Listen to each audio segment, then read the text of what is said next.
Hey all, what's good? I hope you're having a wonderful day. Today we are doing our second part of the 26-part series, FtM ABCs. As you see by the title, today is B is for binding. Let's get right into it.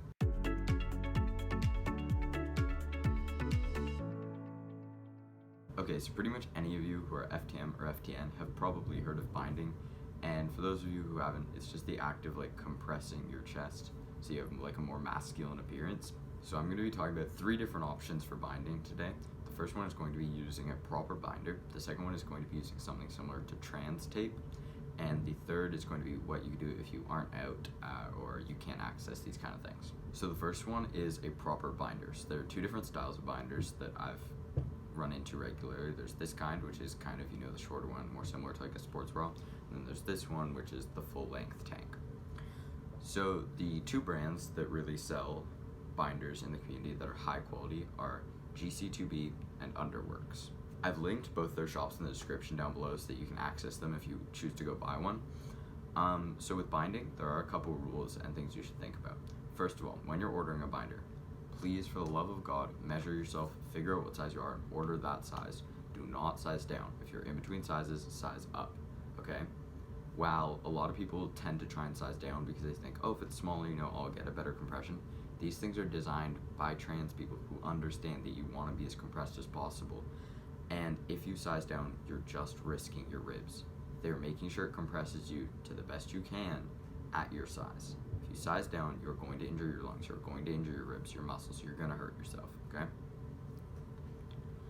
So, a couple things about how to bind. First thing, do not bind while doing physical activity, okay? I'm sorry, put on a sports bra and a baggy t-shirt. It is unsafe to bind while you're breathing heavily because it's constricting how much your ribs can move and how much your lungs can expand. Second, do not bind for more than 8 hours at a time, okay? That includes going to bed. You should never sleep in a binder. If your work shift is 9 hours, see if you can take it off during your break to breathe. Go to your car or whatever, take it off, take a break, breathe, do some, stretches up here, and just deep breaths. Okay, so number 3 is about how you're actually putting the binder on. So I'm gonna put a little diagram up here. So as you can see, you want to push everything like this, not down, okay? I'm trying to use kind language so I don't, trigger anyone because I get that's definitely a thing. But yeah, try and push in, not down. I understand, in your head, logically, it would make sense to push down to get everything flat, but you actually can damage the breast tissue, and that can reduce the quality of your results if you choose to get top surgery in the future. Okay, so the next way of binding that I mentioned is using trans tape. So this is pretty similar to any sports tape or kinesiology tape you might have seen before. It's pretty stretchy, and the idea is you kind of tuck everything back into the side. And so this is good for people who, maybe you want to wear a tank top or something, or, in the summer, it gets really warm having those extra layers of binders and stuff on.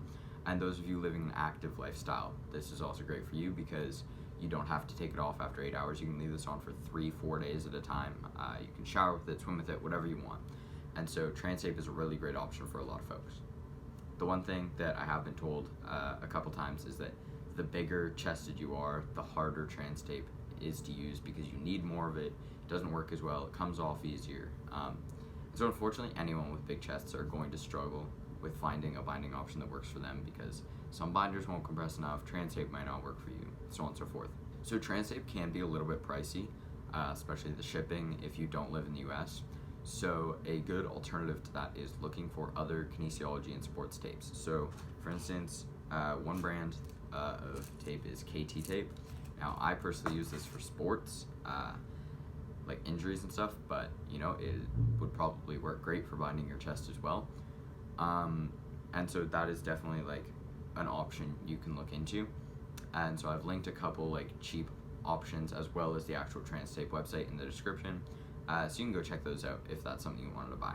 Okay, so the last thing I want to talk about is kind of the binding options for those of you who aren't out or, maybe you're a kid whose parents aren't accepting, things like that. So I wanted to give you some things you could do to try and help alleviate your chest dysphoria if, you don't have access to getting binders and tape and stuff like that. So the first one, and not everyone likes to hear this, is just simply wearing a sports bra. Getting a nice compressive sports bra. Once again, please do not size down.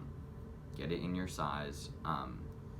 This is the only time where if you are in between sizes, you could think about getting a smaller size.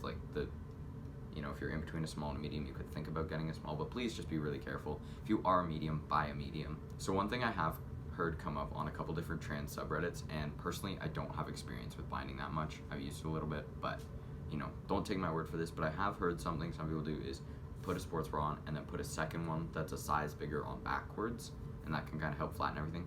Honestly, I don't know how safe that is. It does not sound incredibly safe.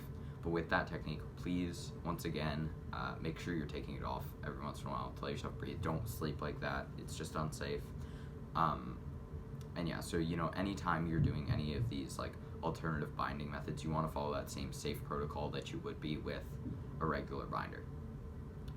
So a really good option for those of you who have fairly small chests, I'm talking like A cup or less, is to buy one of these compression tank top things that are often used in like sports. These are great just to get that little bit of compression where you don't think you need a proper binder, and maybe sports bras make you dysphoric. You can definitely go and buy one of these at pretty much any sports store, like a Nike outlet or like a Sport Check or whatever you have in your city. And these actually work pretty well, but really only for those of you who are fairly small chested. One note about those is a good idea is to buy it in your size, and then you can sew up the sides to be tighter so it can bring it more compressive if that works for you. But once again, safe binding, please. Take it off. Do not sleep in it. Do not wear it for more than 8 hours. I know it's tempting to wear it as long as you humanly can, but you are going to ruin your chest tissue, and it's just going to be painful, and you're going to harm your lungs and your ribs.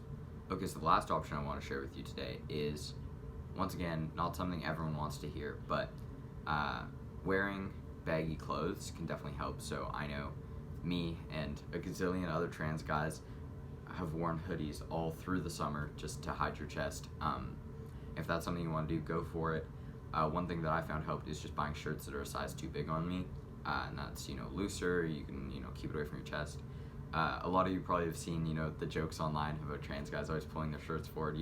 It works. Pulling them back here is going to make your, chest be shown more. Pulling them forward is going to make it less obvious. So, take that into account. Button-ups, those are definitely going to help you. And so is dark colors, okay? Blacks, navies, dark grays, all hide the contours of your body and the shadows of your body. And so wearing a black shirt or a shirt, that's black on the front is going to help hide that, any chest that you might still be showing. Okay, so I hope this helped at least a couple of you in kind of deciding what paths you want to take in terms of binding. I've linked a bunch of stuff that I talked about in the description, so you can go check that out. Same with all my socials. If you want to go follow me on there, they're in the description. And I hope you have a wonderful day.